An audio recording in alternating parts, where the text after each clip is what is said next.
A recuperación do can de Palleiro é un proxecto no que están involucrados o Club da Raza e a Consellería do Medio Rural. No ano 2001 estableceuse o proxecto de recuperación da raza. Unha vez que se determinaron as características destes cans, abríronse os libros de rexistro para a súa inscripción. As súas características morfolóxicas están determinadas polo grupo a que pertence e a función que tiñan que cumprir. O can de Palleiro comparte orixe con outros pastores, como o belga, o alemán e o leboreiro portugués. A función principal era de gardar e atender o gando, defendendo e facendo de auxiliar do gandeiro no manexo dos animais. É un bo defensor da casa a que pertence sin ser agresivo. Na actualidade, está sendo utilizado para outras funcións debido á súa versatilidade.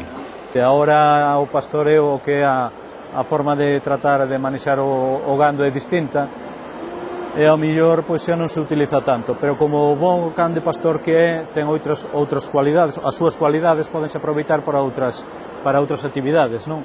Por exemplo, hai can de palleiro que están actuando como can de rescate. Tamén hai can de palleiro que o está probando a Unidade de Infantería de Marina de Ferrol como can de detección de drogas, e incluso hai cans da asociación que están sendo utilizados como cans de terapia de axuda en distintas enfermedades, non? Nos concursos morfolóxicos da raza, os xuíces valoran as características de cada animal comparándoos co prototipo da raza, que o establece como animal rústico de tamaño medio comprendido entre 60 e 65 centímetros na cruz, de proporcións armónicas e constitución forte e osos grosos. A súa morfoloxía está enteiramente definida. É un can forte, un can cunha boa cabeza, cunhas orellas en punta, situadas aos lados da cabeza, cunha boa osamenta, cun bo oso, un peito profundo, moi boas angulacións e moi bons movimentos, precisamente para andar facendo o seu traballo natural, que é andar movendo as vacas e o gando, non?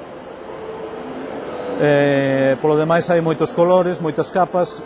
A amarela é a máis características, pero tamén hai nos en negro e en alobado.